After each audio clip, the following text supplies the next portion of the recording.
Hey everyone, and welcome to the 53rd episode of the Liam McCullum Show.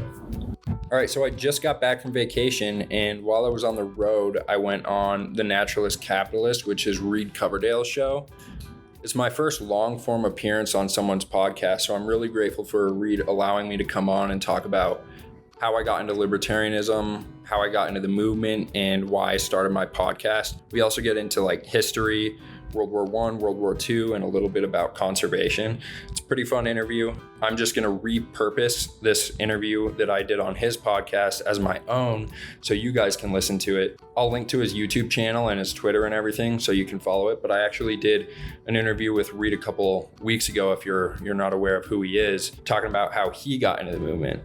So I'll link to that as well. Reed's a really great guy. He reached out to me a few weeks ago after listening to an interview I did with Scott Horton just in preparation for his own, and we've been in contact ever since. I'm pretty grateful for him having me on, and this was super fun, so I hope you enjoy it. Here it is.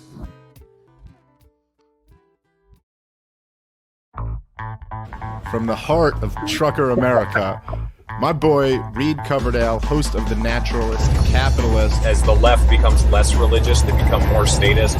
And as the right becomes more religious, they still become more statist. Whenever you add government, you by default remove community. But it actually starts with Bush, right? Like in 2006. That'd be the most satisfying, chair shot, ka-chung. And I have no intention of keeping any promise that I make. The radical messaging is almost more pragmatic sometimes. It's bad that the state is as big as it is.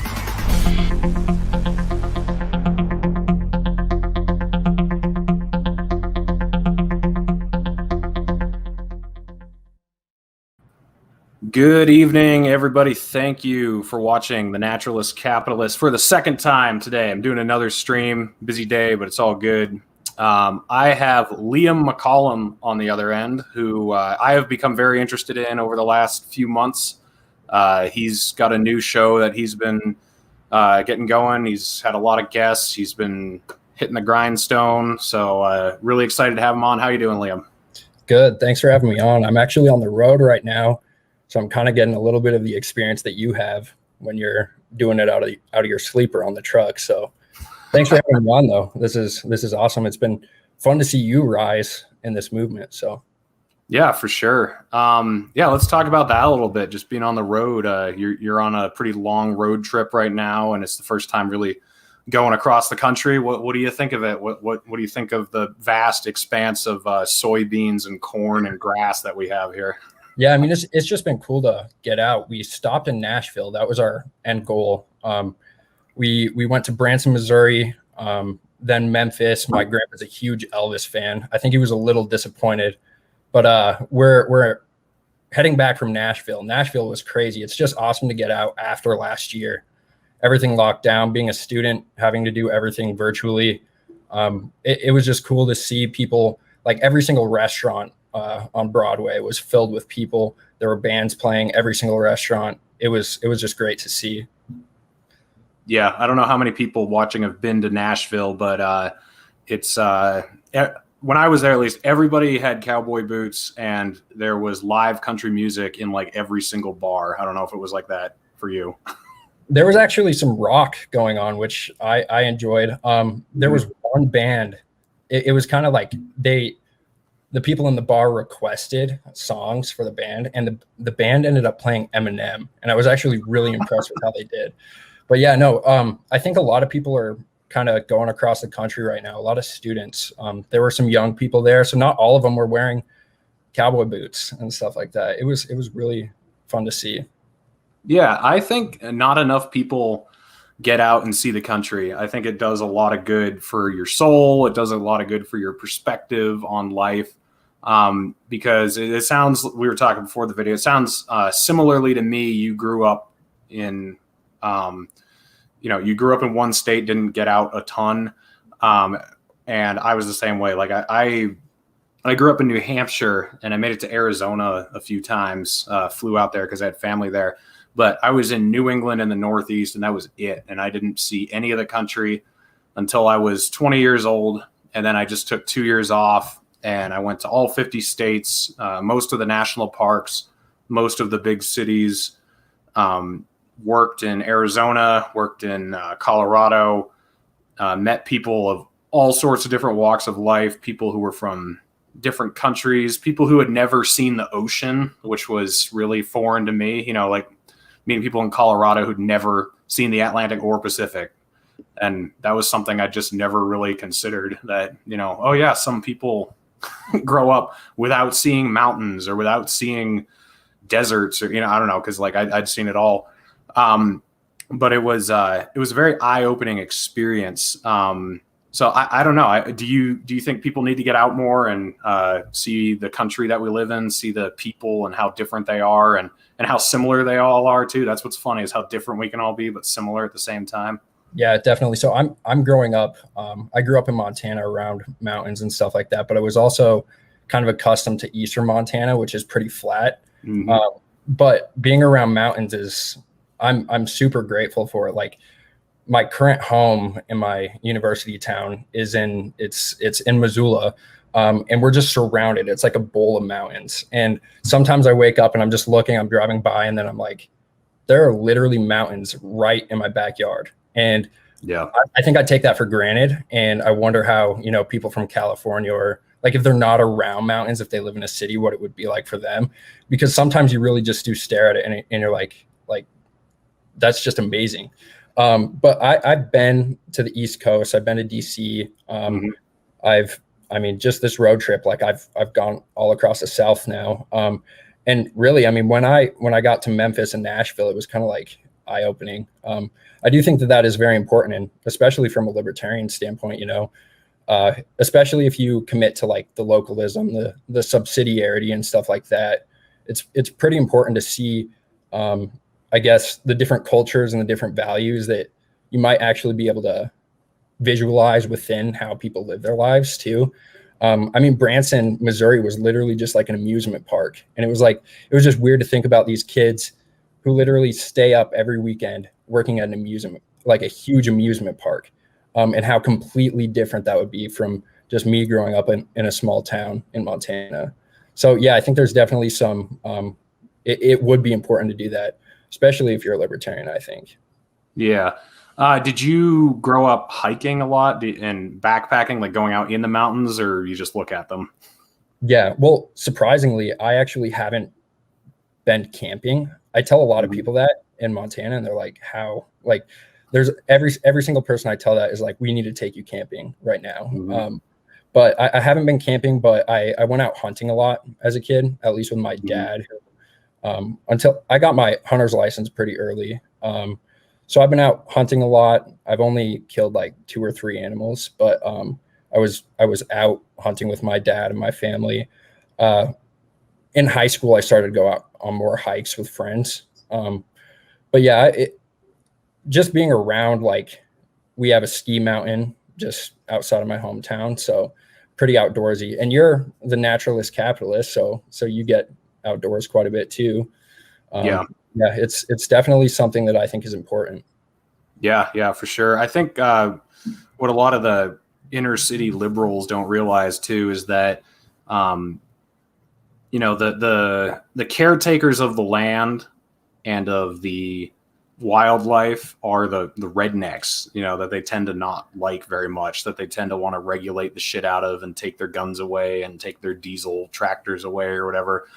Most of the pollution in the world is done by like 10 giant corporations and by the military and, by things that your Montana farmer is not, is not contributing to, or the hunters. When you really know people who hunt and work the land and live in these communities, you realize they are the ones who are preserving them and care about them. It's really actually not the people living in high rises in Manhattan. They might conceptualize it, but there's no actual connection that they have to it. And they definitely don't understand, how things work or how we can properly take care of the land or manage the wildlife, because they've just read it out of a book. And I don't know, I've always thought that was funny because I've been a blue collar guy my whole life, lived in the country most of my life until very recently. Now I'm living in Salt Lake City, but it was always funny just listening to a lot of these inner city liberal types try to talk about anything like power delivery or logging or stuff that they'd never laid their hands on, but they thought they knew how it all worked.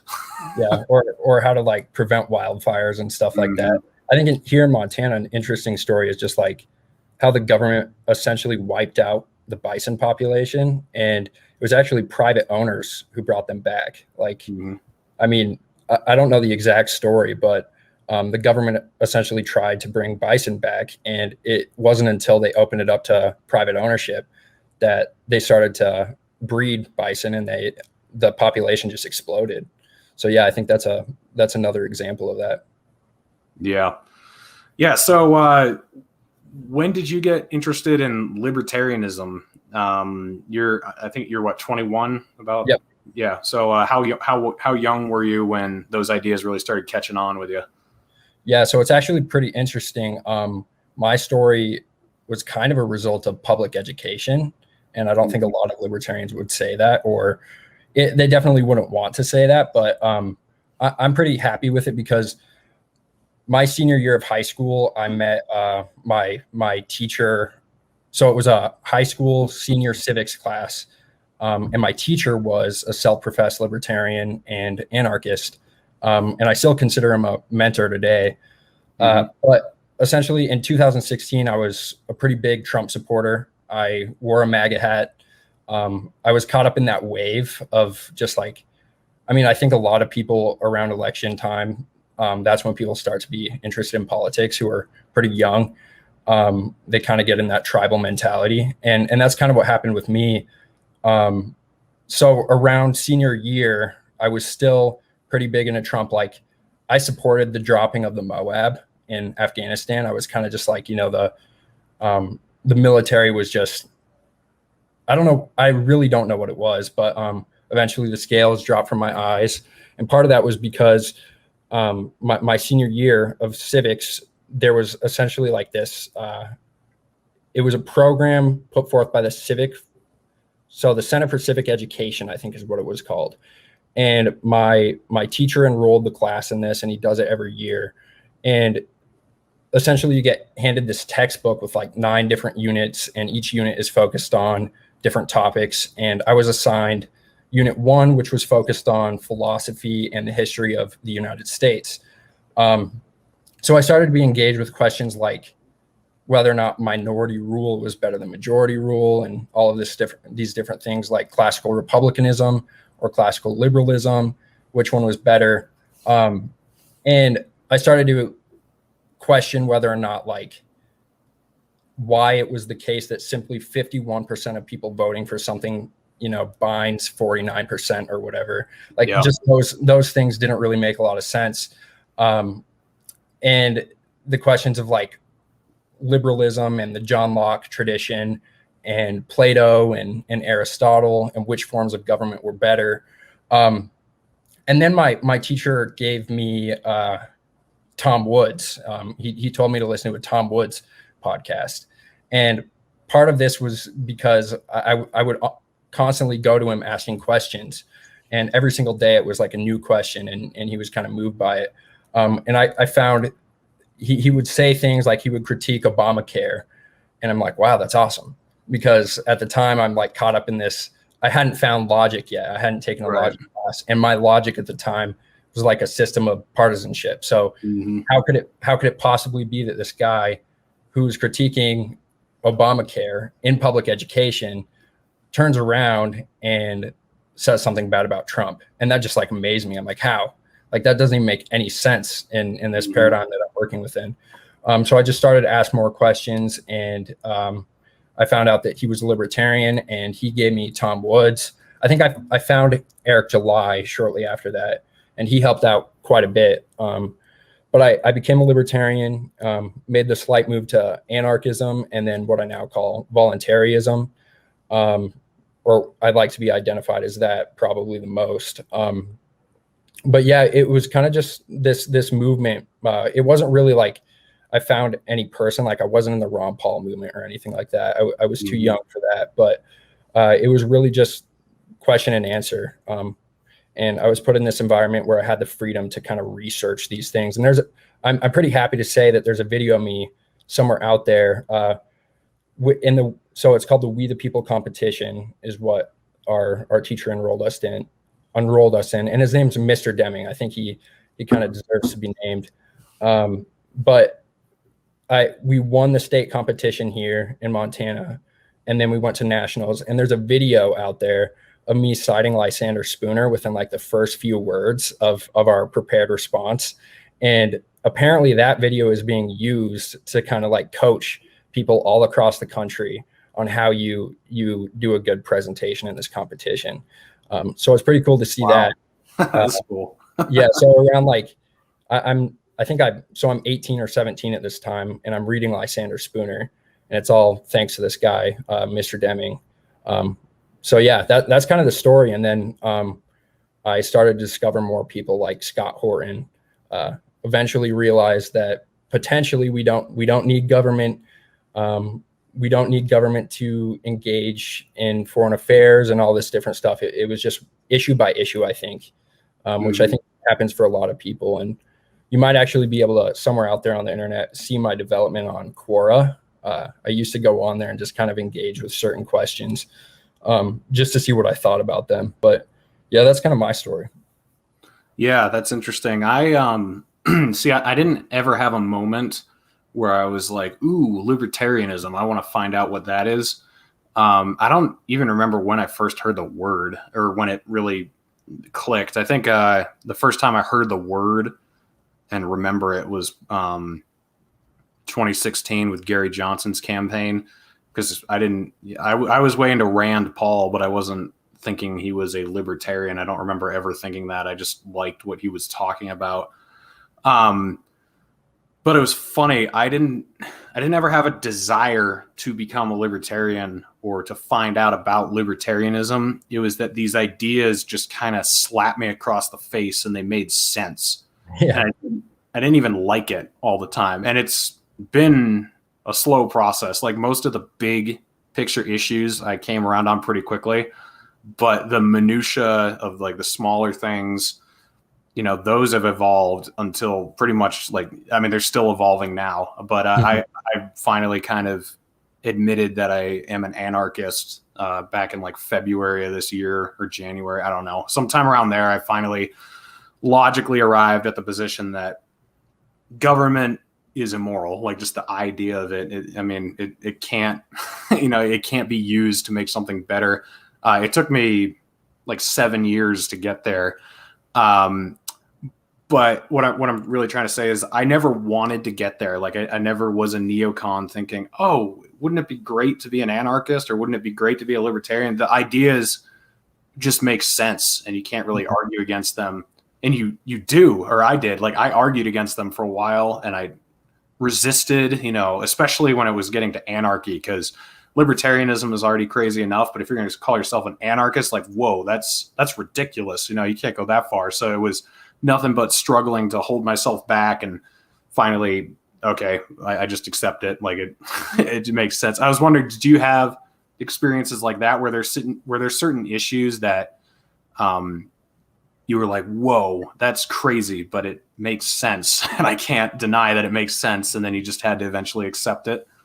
Yeah, I think that actually perfectly illustrates exactly how it was, because it was, the biggest thing for me was probably militarism. I was really big into World War II. I wasn't great at the history of it. Like I couldn't give you details and stuff like that, but just the whole idea of it and like the kind of mythical storytelling of it all, and World War I too. But I think that eventually I just realized, I think the biggest thing was just seeing, this teacher, Mr. Deming, he was so consistent on these issues, but then it was the question of like, I keep saying that I'm in favor of limited government. Like I keep saying that, but then look at all of these other issues that I'm advocating for. And I think that it really was that I was caught up in this false kind of logic of, like whatever the party says, whatever the guy at the top says. And I think that a lot of conservatives really get caught up in that, where, I used to listen to Ben Shapiro a lot, and I thought that he was pretty rational. And ever since Trump kind of took over the entire Republican Party. Like you've really seen how those conservatives have like defended anything that comes out of the Republican Party. So I think it was kind of stuff like that where I would just hit across the face, like you said, with these things that I couldn't really deny. Like if I really stuck to these founding principles, because I think at least the story that's told around the Declaration of Independence and stuff like that, because I talk with the organizer of the Mises Caucus here in Montana, or the co-organizer. I'm organizing it with him about this all the time, and he says that the Declaration of Independence is actually more prominent than the Constitution, simply because the principles kind of orient how we should look at these things. And I think that when you take those principles into account, like all of these principles that I read in this, the first unit of that textbook, like classical liberalism, like classical republicanism, and then the idea of representation.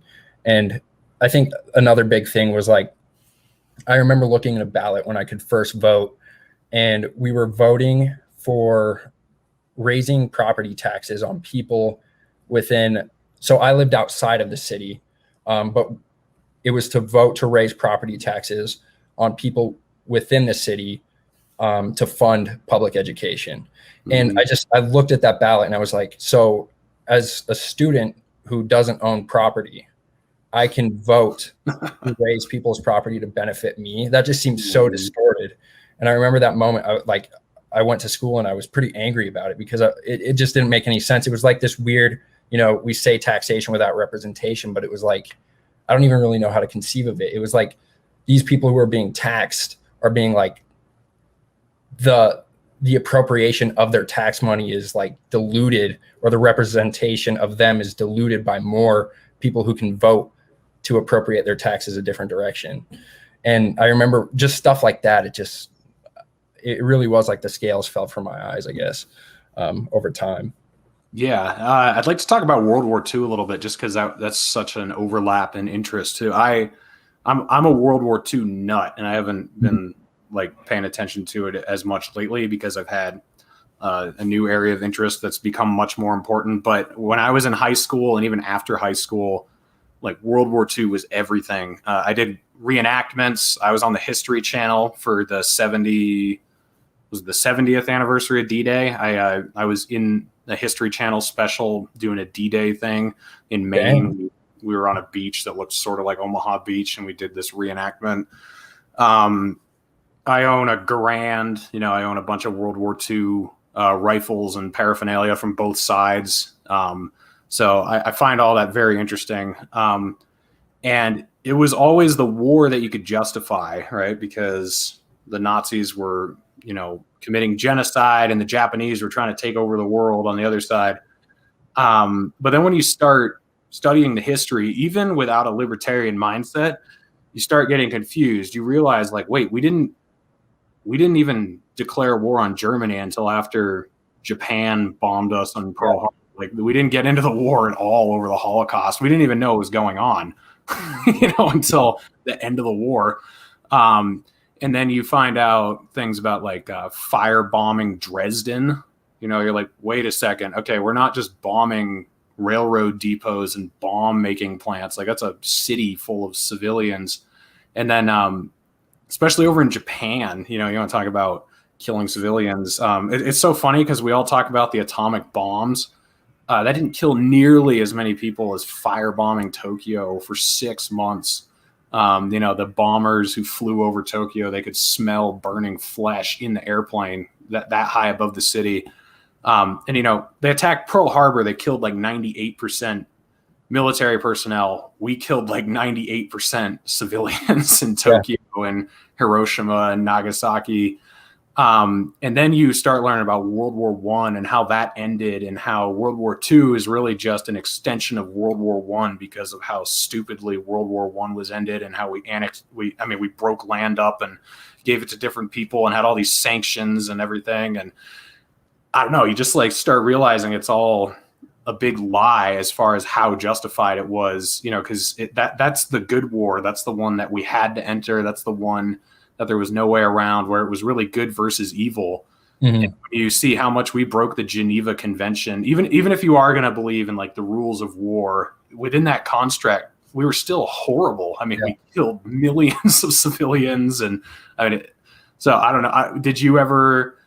Did you come to that realization recently, or what was that like for you? I think it was around the same time, probably, because I mean, it really was like I was just taking steps up a ladder to libertarianism, and my teacher at the time and my close friend, we just kind of kept asking each other questions and trying to work through all of these problems. And the question of just war came up and World War II. And I remember just asking, because I was taking a post-war era class, and I forget what the first class was called of that, about World War II and World War I. And the question of, whether or not World War II was justified and stuff like that came up. And I asked my teacher at the time, and he just looks at me and goes, well, why did World War II happen? and then I just sat there for a little bit, and my eyes just widened, and I'm like, okay, well, I mean, we had the Treaty of Versailles, we had the Treaty of Sèvres, right? The problems that we're having in the Middle East are kind of a result of the Treaty of Sèvres right now. And the Treaty of Versailles and just the destruction that we imposed on Germany at the time basically caused Germany to hyperinflate their currency and go bankrupt to pay us back. And, there's another lesson about inflation that eventually, when reading and the Fed, Ron Paul's and the Fed, that I had to come to. But yeah, it was just kind of that conclusion of like, we intervened within these foreign countries in a war that likely wasn't justified. World War I, I think that there's a really good case that it wasn't justified. I don't know enough about the conflict, but Woodrow Wilson, just knowing who he was, I think that even conservatives could try to look into him being like an imperialist president who wanted to redefine the powers of the presidency and what they could do. They could probably come to that conclusion pretty quickly if they were willing to, like I did. But I think it was that, him simply just saying, well, why did we get into World War II? And that helped a lot. But yeah, it really was just this, like I said, climbing up a ladder with all of these things. Yeah, I mean, that was just such a big building block of my life, because I mean, it was what I obsessed over in high school, and then realizing like, what, it's all bullshit, like it wasn't this like great thing that we had to do, and we weren't just handing chocolate bars out to everyone. We were actually fucking firebombing them for months. I mean, yeah. It's not the image you have in your mind. And then if you go to some World War II museums, the amount that we dehumanized the Japanese, like it's very similar if you walk through an exhibit about our imaging of the Japanese and the Germans' imaging of the Jews. It's very similar, like the amount that we're trying to portray them as subhuman. And then, also how we still treated black people here. They weren't allowed to eat in the same areas of the restaurants as we were. They had to use different entrances. They weren't allowed to use the same water fountains or buses. I mean, so this idea that we were some extremely morally superior country compared to these other places, it's just really not that true. But I think reading about World War II and how it happened is one of the greatest arguments for libertarianism ever. Mm-hmm. And it's a lesson we still haven't learned.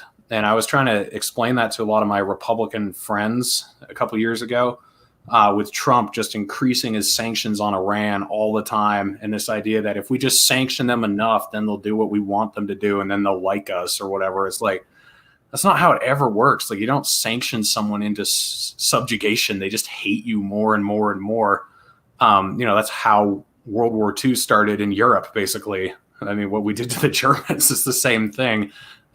If you want people to make rational decisions, you don't bomb them or kill their children or starve them or sanction them. That radicalizes them to do insane things. And that doesn't excuse what they do. I'm not trying to excuse terrorism or Nazism or anything, but I'm just saying you have to be honest about the causation. Like, why do people turn to madmen? Why do they turn to crazy ideologies? I mean, if you want to make an atheist pray to the sky, then drop a bomb on his house, like you'll make him search for Allah and, do crazy things. Like people just, I don't know, they don't get that still. Yeah. So I actually took a really cool class this last semester from a great professor named Richard Drake. Mm-hmm. And he's kind of the old right. He writes about the old right quite a bit, which is, I'm so grateful that I found it. It was kind of by accident that I stumbled into his class, but his whole premise of the class was that we need to look at why people become terrorists. And the first day in class, he said, there's a lot of talk about defining terrorists today and labeling certain people in our country pointing towards the insurrectionists, but he wasn't being as direct, or what people would call the insurrectionists. And he says, we have to be really careful about this because it could be pointed at anyone, right? Mm-hmm. But then the whole reason that he had the class was to kind of look at the reasons why people become terrorists too, why they would take political violence into their own hands. And, if I were to call myself an anarchist, I would be more of like a Leo Tolstoy kind of peaceful anarchist, Christian anarchist. But he, that was kind of the analysis. And I think that it was really beneficial to have that class and look at why, for instance, 9/11 happened and why Osama bin Laden attacked the towers. And it's not to justify any of their actions, right? It's just to say that certain things that we do might incentivize people to do that. But on the previous World War 2.2, I was just going to say that I've always thought that it was no coincidence that FDR, Hitler, Stalin, and all of these people came about at the same exact time, right?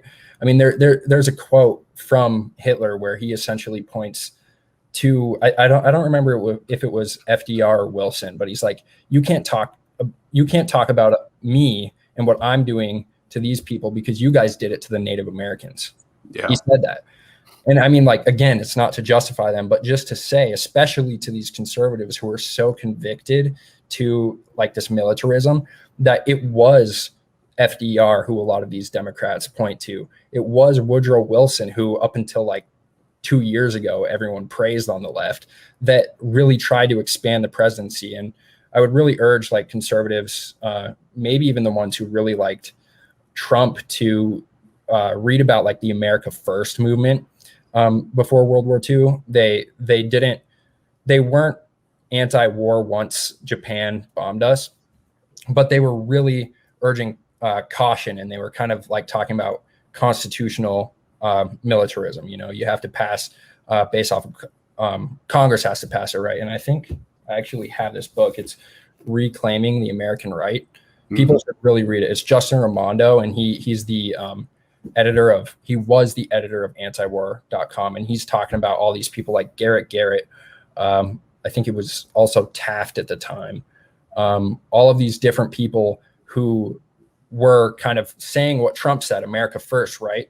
That took on this anti-war but laissez-faire approach to conservatism, what conservatism used to be.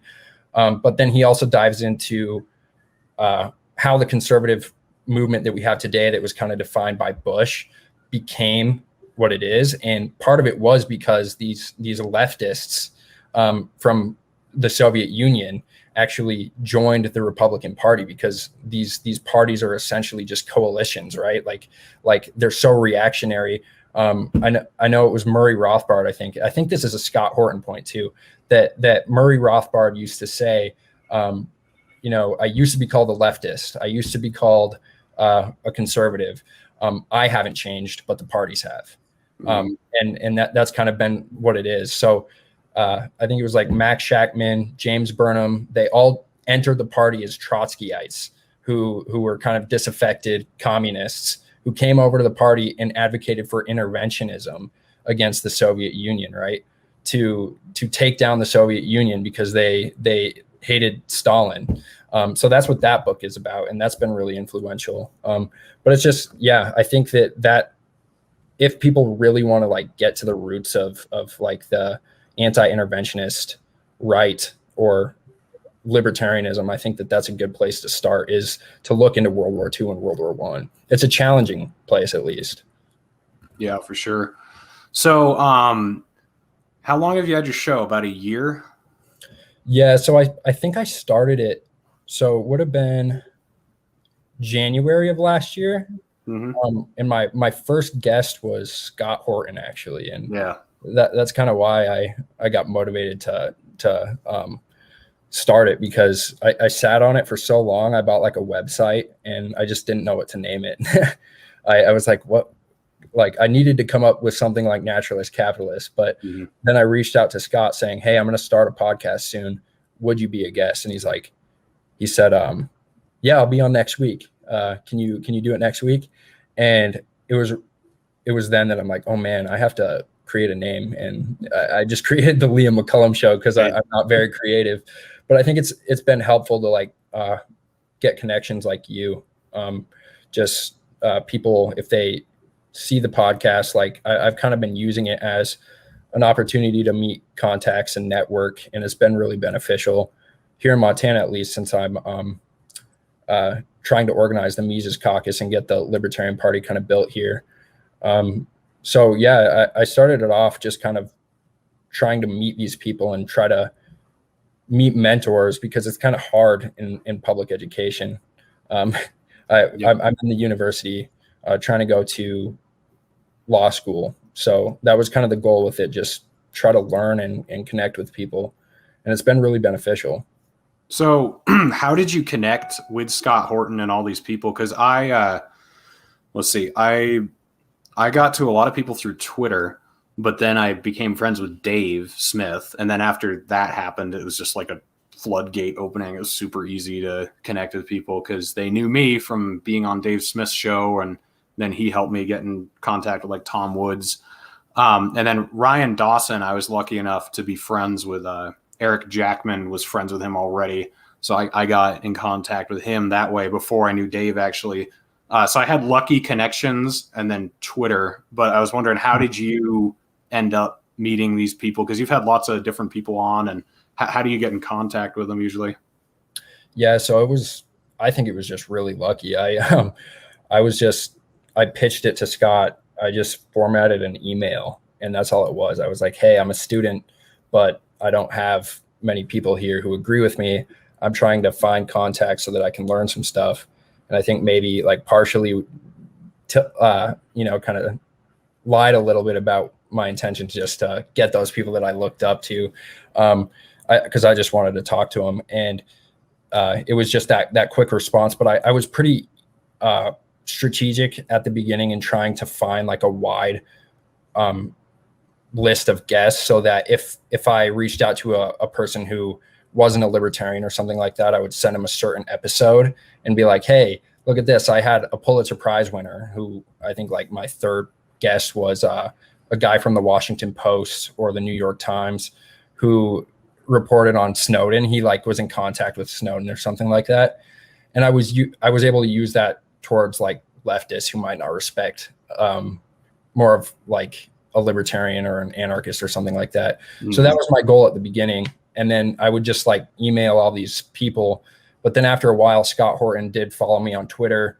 And then that kind of opened the door to have him like retweet some stuff. And I know you found my podcast with Scott Horton, and that's how you came to know me. So it was kind of just really lucky for me, I think. I'm still not that big of a podcast, but I've still been able to get in contact with people like you over Twitter. And I mean, my following on Twitter has, I think, doubled just within 2 months, because Dave Smith retweeted me a couple of times. But I really attribute it to you and stuff like that, because I'm kind of riding on the coattails of Dave Smith picking you up, and then you've been doing that to me. So I've been pretty grateful. Yeah, well, I mean, there's some people I wish I hadn't done it for that everyone has seen recently, but I'm all about that. Because him doing it for me has been huge. So I realize the same for anybody else. But I really like the stuff you put out. It's really good. You just brought up the interview with Scott. I don't think it was your first interview that you had with him. I think it was like your second or third one that you did with him.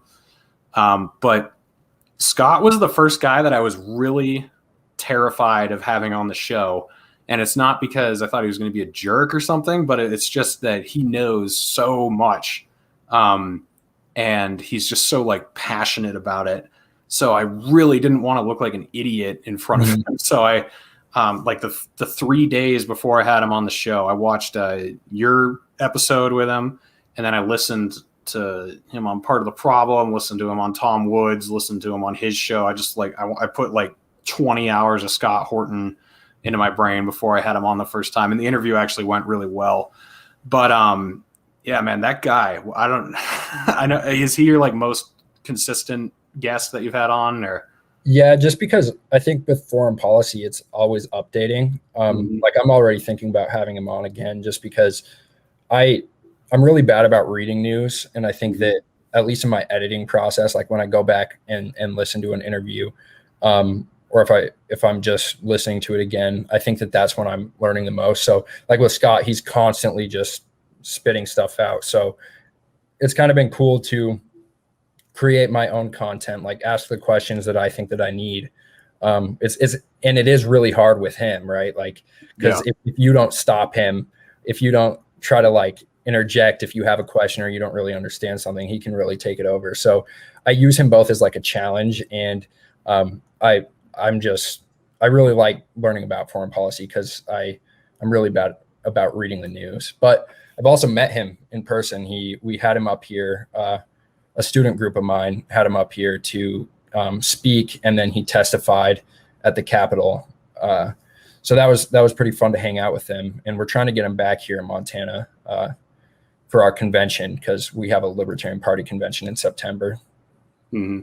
Yeah, no, I love that guy. I got him and Ryan Dawson on this month for the Four Horsemen. I don't know if I'll get a single word in. I'll have to like bring Eric on first and to say, okay, do like 15 minutes of Trump impersonations, and then we'll let Scott and Ryan talk the rest of the time. But you're right. Like with Scott, you've got, if you want to say anything, you've got to know what you're going to say, and you've got to jump in with it. So you really got to, it's hard to have a good Scott interview, because it's really easy to have him on and just have him talk, because you could just be like, hey, Scott, tell me about Syria. And he could go for 5 hours. Yeah. Have like a two-way conversation. You've really got to know what to ask. And you've also got to be kind of fluid, because you're doing it in an interview. You don't want to, you want to be, you want to be relatable to what he's actually talking about. You don't want to just have like 5 questions laid out and then he goes somewhere else and you're like, oh, okay, my next question. Well, you kind of want to follow the conversation, but yeah, he's great. Like I love having him on.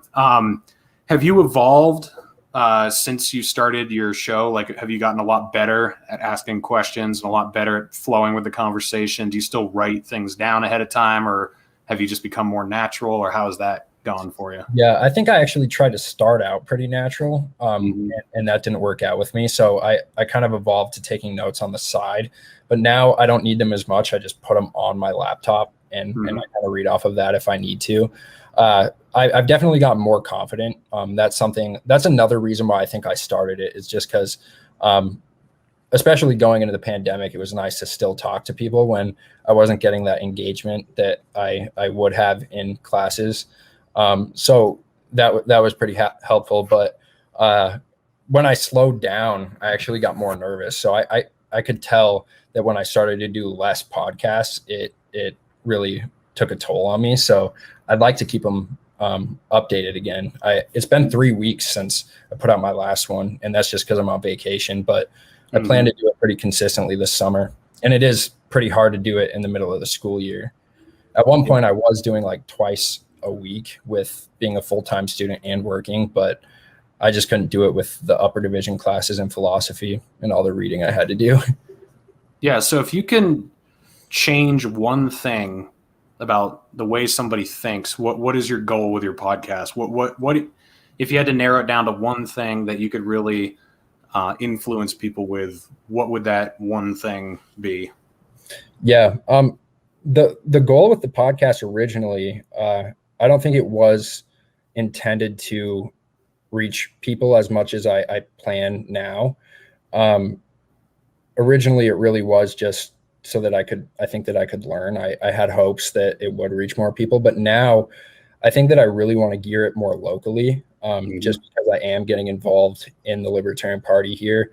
I'm an organizer of the Mises Caucus in Montana, so I really do think that what I should be trying to do is learning about local issues. So I've had some people on, like Kendall Cotton from the Frontier Institute, talking about something that I think that a lot of people should be focusing on right now, because we focus way too much on national politics, which was Montana got rid of occupational licensing, and they reformed a lot of healthcare stuff in this last legislative session. So kind of just putting attention towards Montana and local politics, but also still being in touch with the national movement, like through you guys and Dave Smith and everything. That's kind of been the goal, is to reach people in Montana who might be sympathetic to libertarianism, who might know a little bit about the Frontier Institute because it has something to do with being a Republican, maybe, or Americans for Prosperity, and reaching out to people there. They pass a lot of cool stuff, like executive, governor. They reformed a lot of stuff through the governor, like the powers that they had with emergency powers. And we also had like a food freedom bill. So I just want to get people in touch with that, but then also maybe use that as like a Trojan horse to bring people like you in to talk about more national issues, I guess. Mm-hmm. Yeah. Well, I like your show, man. I think it's great. And I don't know how many episodes I've seen. I've seen 3 or 4 of them. And, you caught my eye with that Scott Horton interview. So, hopefully you'll catch other people's eyes. And I just wanted to get more eyes on you, because I think you're actually doing a good job. There are a lot of people who they get a lot of publicity and they don't really deserve it. You go watch their content and it's just not really that impressive, but I think what you're doing is really cool. So I've got a link in the description to your channel and to your Twitter page. But if there's anywhere else that you want people to follow you, keep up with you, and pay attention to what you're doing, just let us know. Yeah. I would say that you should follow me on Instagram, even though that I don't think that it's a great platform. It's just the same handle as Twitter. I just have more followers on there. So, and I post these clips. I have like, I'll do like 10 little clips for my interviews on Instagram. I try to do it on YouTube too, but that's a good way to see clips if you don't want to watch a full interview. Okay. Any big guests coming up, or are you not really lined up that far? I know that I plan on having Joshua Smith. I'm in contact with him. I do plan on having him within the next month or two. We've talked, and he's definitely going to come on, but I don't have a date set. But after I get back, I'm going to sit down and get all these interviews planned. All right, cool. Well, everyone, you should go subscribe to this guy on YouTube. Go follow him on his platforms. He's got a lot of good content, and it's cool seeing younger people actually care about this. I'm one of the younger people who's involved in this, and I'm 27, so it's cool seeing guys at your age or even younger than me getting out and doing it. That's really great. When I was your age, I didn't care about politics. I did, but not to the level you do. I wasn't trying to make a difference or anything. So it's really cool seeing that. But thanks for coming on, Liam. I'll just give you the last word, and then we'll end the stream. Yeah, thank you. And if there are any people in Montana, I would recommend that they reach out to the Mises Caucus and the Libertarian Party there, because we really are trying to get organized.